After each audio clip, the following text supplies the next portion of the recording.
I'm not sure if you are already familiar or have you heard of GeoRisk Philippines. Yan. At hindi pa rin naman po ako nakakapunta sa Isabela. First time ko po. So, fortunately, no, na-invite po kami to introduce the GeoRisk Philippines initiative. No, so, this initiative started way back 2018 and hindi po kami private organization, okay? We are a government project before, okay? Way back 2018, based po sa success po ng aming project. Usually kasi 2 years lang po ang mga project, no? Pero nakita po nila yung potential ng project namin at hanggang ngayon po, 2025, we are still here, no? Na-institutionalize po kami sa FIVOX. So, of course, if there is a project, there is a problem, no? Ano po ba yung gusto naming solusyonan na problem way back 2018? Okay? So the problem that we would like to solve was kapag po kailangan nyo ng hazard assessment, earthquake hazard assessment, volcanic hazard assessment, flood hazard assessment, usually, pupunta pa po kayo sa MGB, punta po kayo sa FIVOX to request those reports. Okay? And hassle siya, Ang hirap. Isa pang problem na nakita namin, yung mga hazard data po na pinoproduce po namin sa FIVOX and other mandated agencies, nakatago, hindi po nakikita ng public. Ang sino lang po nakakita nun?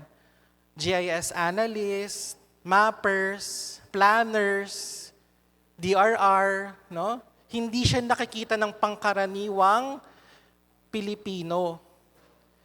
Kaya ang naging vision namin, gawa tayo ng isang platform wherein all of those data, all of the hazard information can be accessed. So that is why that is our vision, to be a central source of this information. Yan. And ang DOST FIVOX po ay ahensya po under DOST. Hindi po namin yan kaya mag-isa.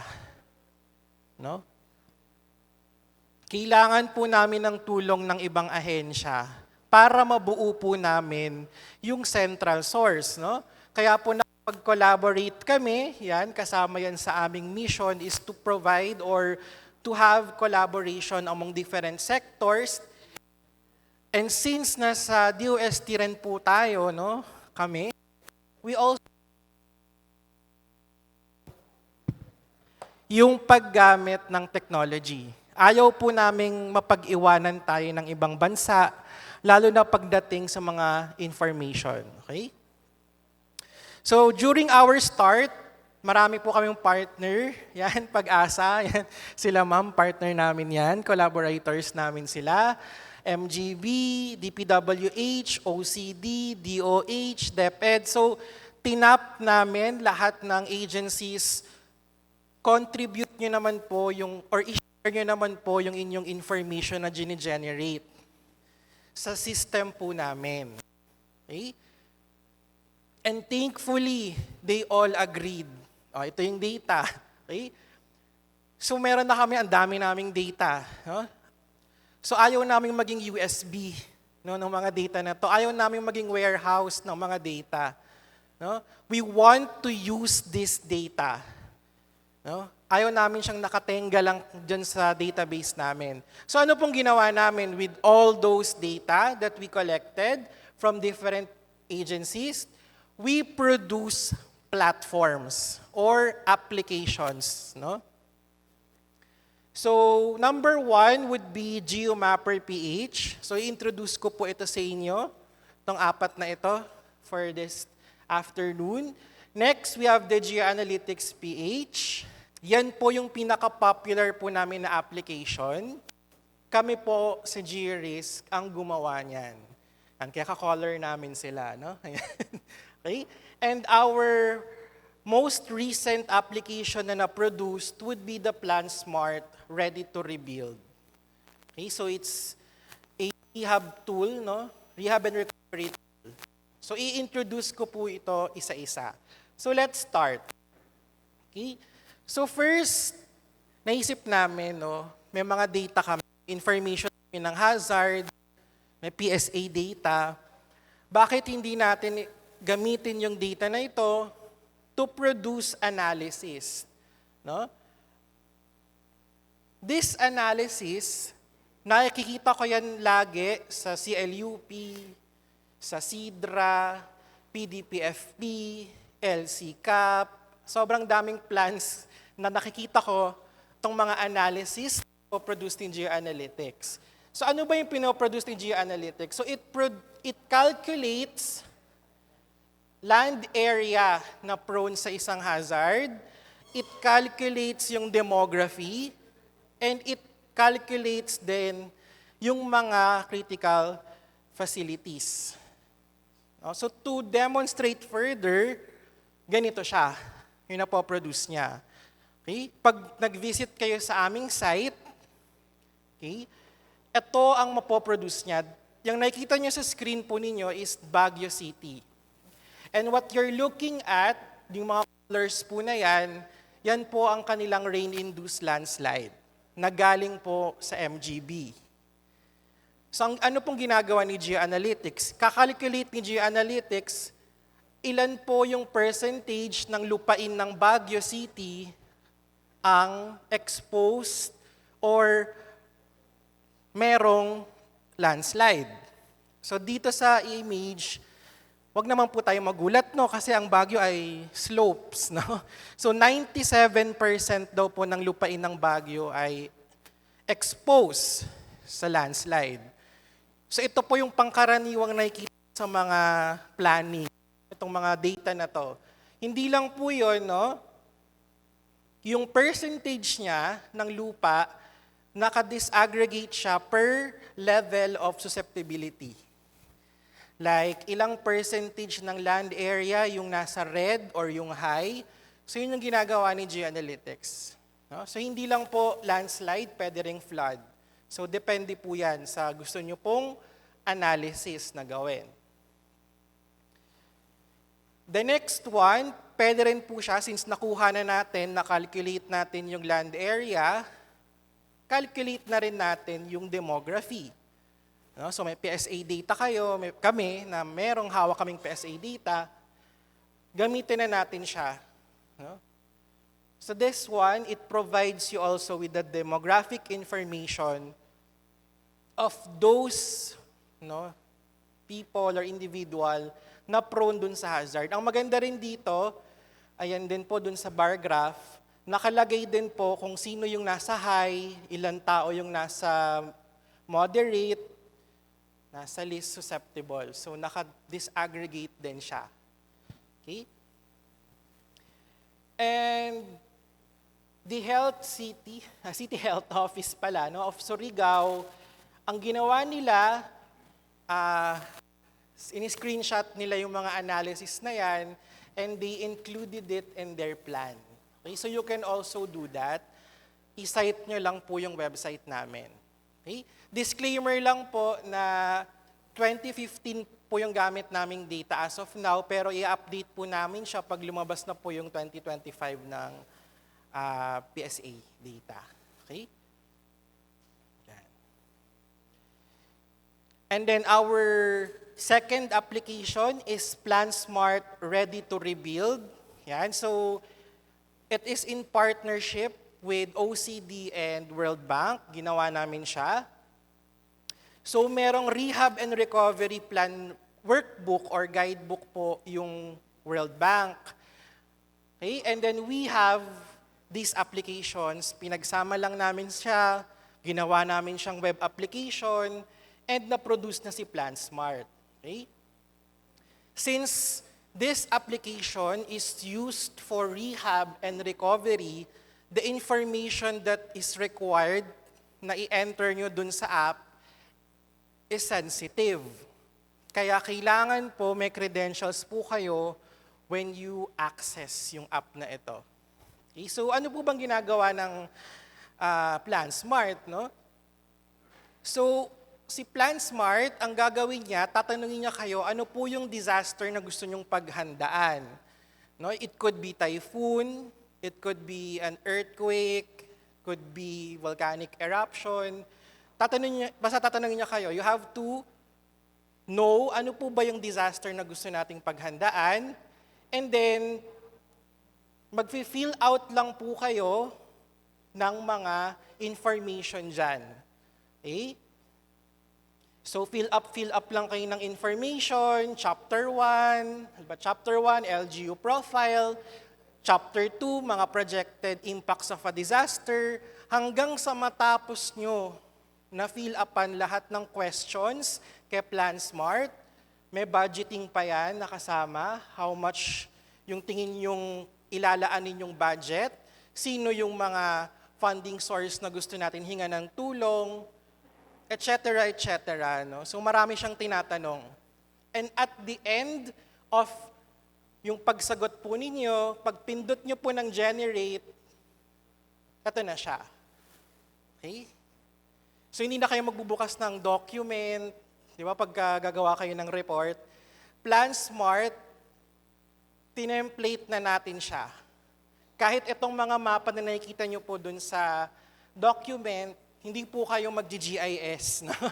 It is automated already in the system. Okay, so yan. Okay. Ganyan siya. Ang pinakita ko lang po sa inyo ngayon would be ilang pages lang. 6 na pages lang, pero in actuality, yung pinoproduce po niya na document, makapal po yun. Kasi may annex pa yun. No? Lahat po ng barangay assessment nandun din. Okay? So, mahaba po yung pinoproduce ni PlanSmart. Okay? Next application. GeoMapper PH. Okay.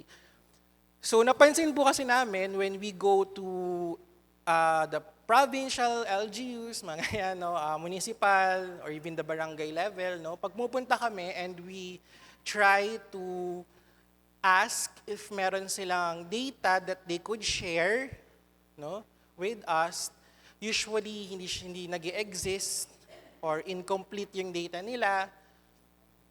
So, nag-isip kami na baka may difficulty sila on how they collect those data. So why not provide them with a platform for data collection? Okay? So GeoMapper is designed actually for enumerators, surveyors. Yan. So it has a phone application and also may laptop counterpart siya. So kaya siya may phone na application kasi pag nag-field, no, pag magko-collect kayo ng data on the field, wag nating dadalhin yung laptop natin. No? Sa phone na lang. Okay? Okay, so ganito po yung itsura namin pag nagtuturo po kami ng GeoMapper. No? Nakasakay kami sa van, and then we collect data. And yung data na kino-collect namin, it depends on what the LGU needs. No? For example, sa Batangas, ang gusto nilang i-collect na data would be mga buildings. Saan ba gawa yung mga buildings? No? Ilan yung taong na-occupy ng building? So yun yung gusto nilang i-collect, and we provide them with the application for them to digitize their structures. Okay. So once po na mag-collect tayo, mag-digitize sila ng building sa field, yan, automatically, nasi-save siya sa isang database. And then, hindi lang yon, no? Kung meron pong attribute yung dinigitize nila, nag-update din po yung parang dashboard na pinaprovide namin sa kanila. So hindi na po kayo ko-compute, no, ilan po yung na-survey nila na building na gawa sa kahoy. Hindi na kayo magbibilang kasi yung dashboard automatically updates the data as your surveyors are on the field. Okay? So nagfi-field sila, nagko-collect sila ng data. Ako, tinitignan ko yung progress nila sa dashboard. So pag may na-add na data, magre-reflect din dun sa dashboard. Okay? And since data nyo po yung kino-collect nyo, hindi po namin siya pagmamay-ari, ang pinaprovide po lang namin ay yung platform, your platform is secured by credentials also. Okay? And wala po naman po kaming history of hacking ng data sa aming mga systems. So secure po yung mga kinokollect nyong data. So this is an example in Baguio City. Sila, ayaw nila ng building. Sir, sir, hindi po yun yung gusto namin i-collect sa city ng Baguio. So tinanong ko yung kanilang CDRRMO na officer doon, ano ba yung gusto nyo i-collect? Sir, gusto namin i-map out lahat ng emergency responses in Baguio City. Emergency response. Sige, gawin natin, sir. So nag-provide kami sa kanila ng survey form sa phone, online survey siya. So if there is an emergency event, gagawin nila yung survey, and mind you, yung survey na binigay namin sa kanila was designed by them. Sila po yung nagsabi sa amin kung ano yung questionnaire, no? Yan. And then, once po na yung mga responders nila ay makapag-collect ng data, napaplot siya sa map. Okay? And then, after ma-plot sa map, nag-update ulit yung dashboard. So ang may hawak ng dashboard would be their head, saka binigyan din nila ng access yung mayor nila. Kasi powerful po yung dashboard. Pwede nyo pong i-query dyan saan ba lahat nangyayari yung mga vehicular accidents between the month of February, ganyan-ganyan. No?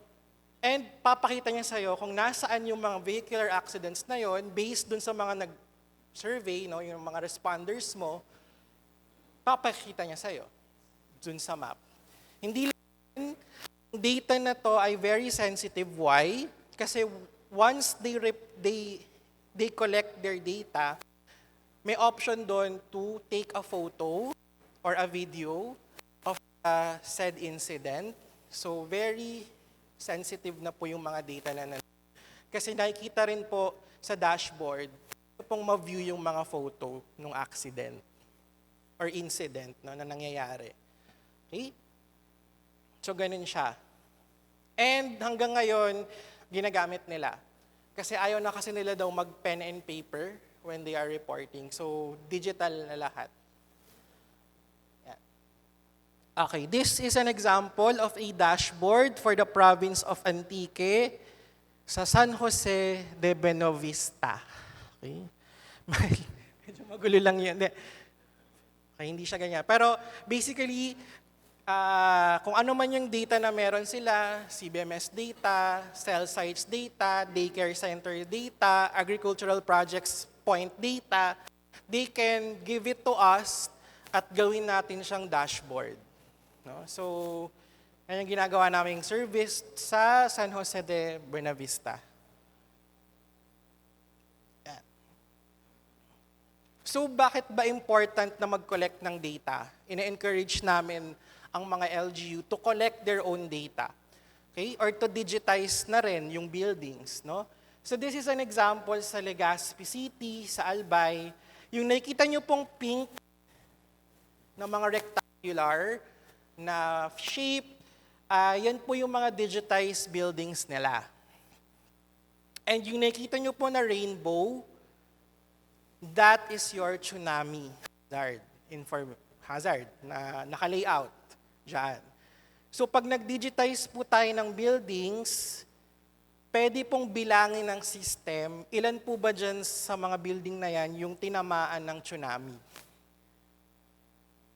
Yun yung number 1 mong analysis. O, number 2, what if yung mga nag-survey dyan, yung mga, may mga binilagay sila information, like ilan yung family na nagde-dwell dun sa house.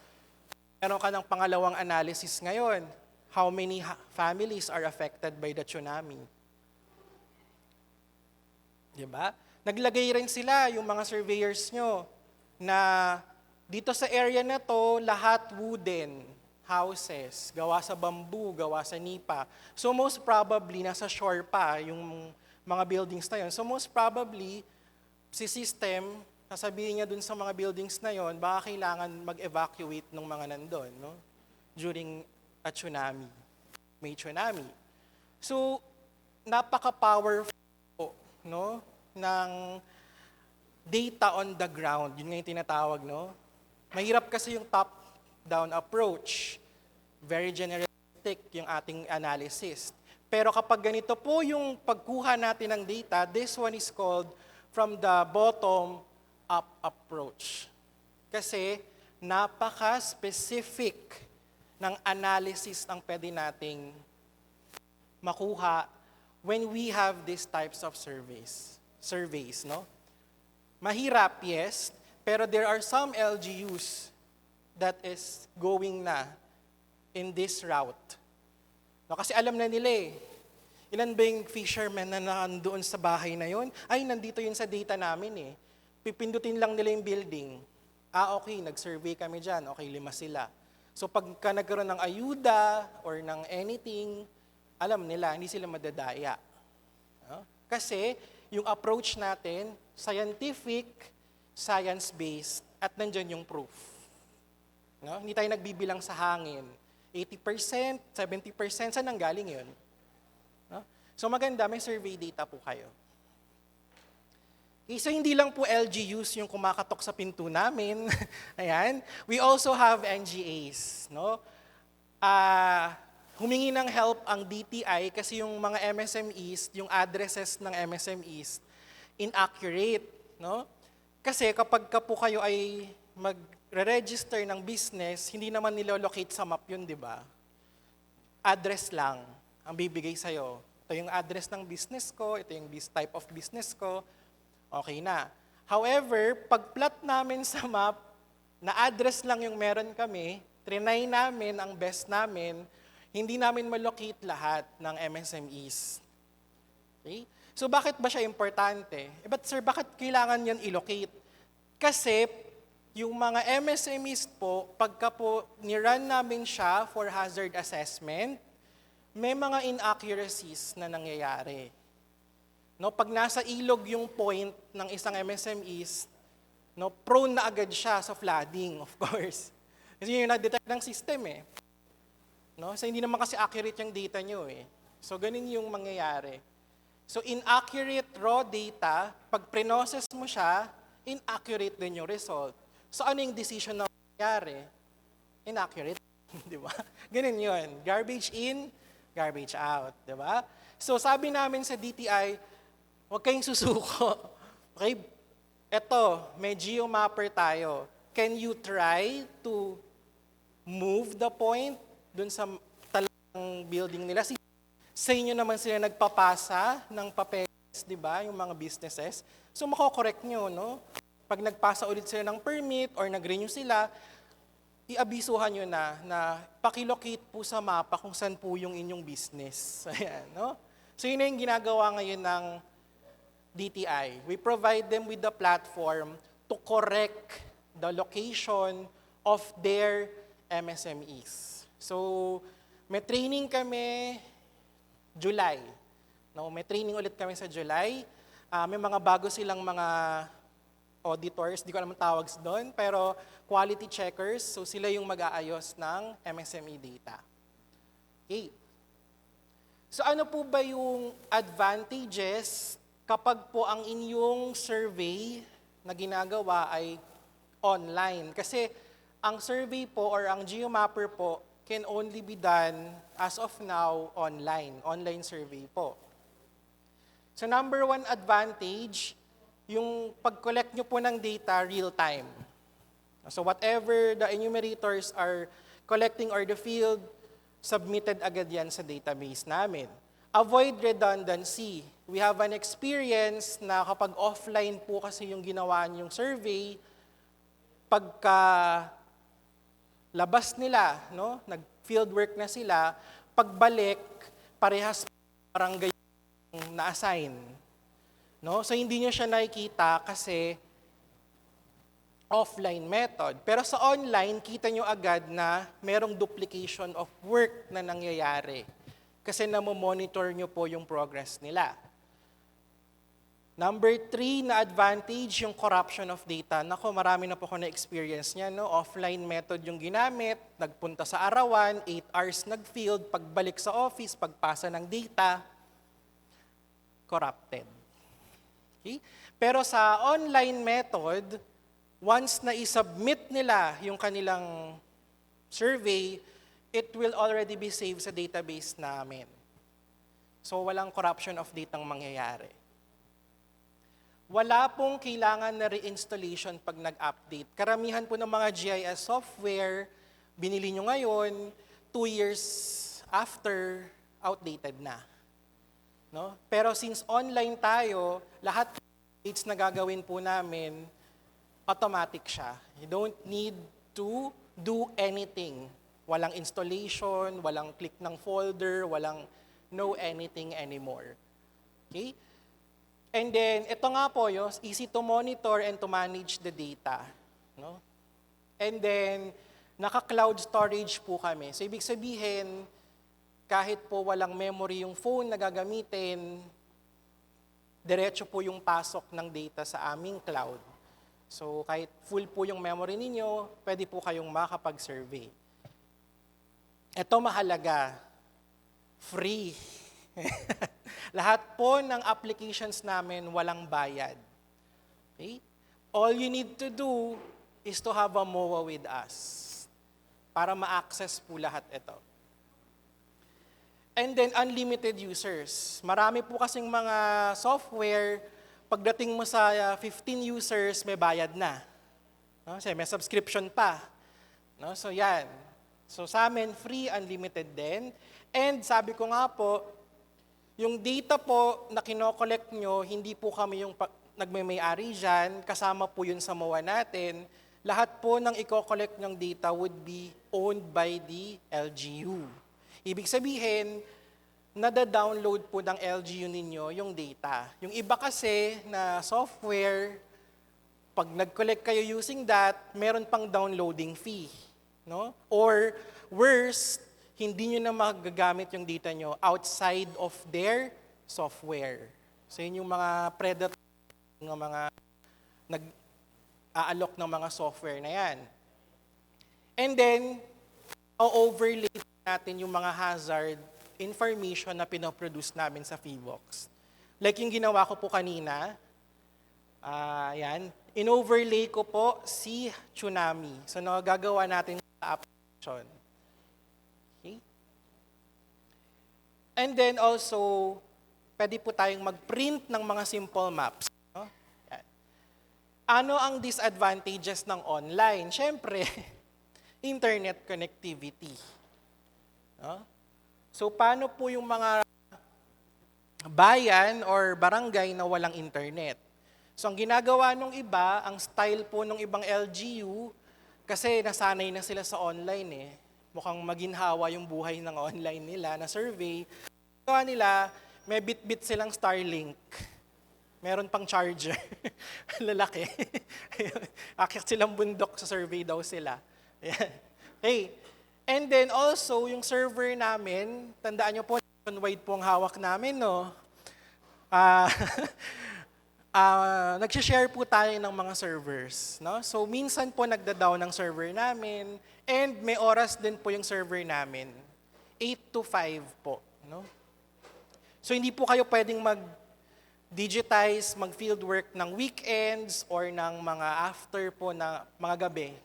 No? Nakapatay na po yung server namin to conserve yung resources namin na i-allocate din naman namin sa ibang LGU. So pag wala po kayong fieldwork, sila naman, no? So let's, strategize and coordinate na lang sa amin. Ayan. Okay? Next, ayan. Ang pinaka-popular po namin na application, Hazard Hunter PH. Okay. So bakit ba siya naging popular? Okay? It's because with just your fingertips daw, makakapag-assess po kayo ng isang lugar. No? It provides you with multi-hazard assessment, geological and hydromet. Pwede rin po kayong mag-overlay ng hazard. Pwede rin po kayong mag-monitor ng earthquake na nangyayari sa Pilipinas. Pwede rin din kayong mag-download ng mapa na pinapublish po ng PHIVOLCS. Okay? So ganito siya. Ayan. Later on, tuturo ko naman to step by step. No, madali lang siya. Okay, so para lang siyang Google. So ang ginagawa niya is, pagka po meron kayong bahay dyan, or kahit hindi nyo naman bahay, no, you just double tap that roof or that area at ipoprovide niya sa inyo yung mga hazards na nandoon. Gaano ba siya kalayo sa fault? Gaano ba siya kalayo sa active volcano? So yun po yung pinoproduce ni Hazard Hunter. And again, hindi nyo po kailangan ng credentials when you want to access this. It's free. Everyone can access this. Ito po yung vision namin actually, di ba? Na ibigay natin sa taong bayan yung information na to. Na dati, wala namang ganito dati. Tago ang mga data. Okay? And then, yung mga assessment po na napoproduce ni Hazard Hunter could be downloaded into PDF form. Pwede nyo i-print yan. Okay? So, ganyan siya. Okay? Ano pa? Pwede kayong mag-change ng base map. Ito, you can overlay hazard from buong Pilipinas na siya. So, mayroon po bang hula kung ano pong hazard ito? Itong makukulay na yan, na nasa Luzon. May hula ba kung anong hazard po yan? That's your liquefaction hazard. How about this one? Ito. Nasa coast. Yan, yes. Tama si Sir. Tsunami. That's your tsunami hazard. Ito. Dalawang hazard po yan. Pag inon nyo po yung flood ng MGB at saka yung kanilang rain-induced, yan po siya, itsura niya. Hindi mo na makita yung Pilipinas sa hazard na yan. Okay? We also have from DOST Pag-asa, no? Yung mga climate type, nandiyan po. Then we also have rainfall projection from Pag-asa ulit. And severe wind, no? Nandiyan din po siya. Typhoon tracks din, nilagay na rin namin dito. Parehas lang tayo ng data, ma'am. Ayan, okay? So again, di po kami nakipagkompetensya sa Pag-asa, no? Ano po kami? We are partners, no? So kung ano man yung nasa site nila, nandito rin naman siya, okay? So don't worry po, yung sa mga data. And ayan po, hulaan nyo po ano po yung mga bilog-bilog na yan. Yan po mga earthquake events sa Pilipinas. Isang araw lang po yan. Ganyan po kadami yung nade-detect po namin na paggalaw ng lupa. Thank you po.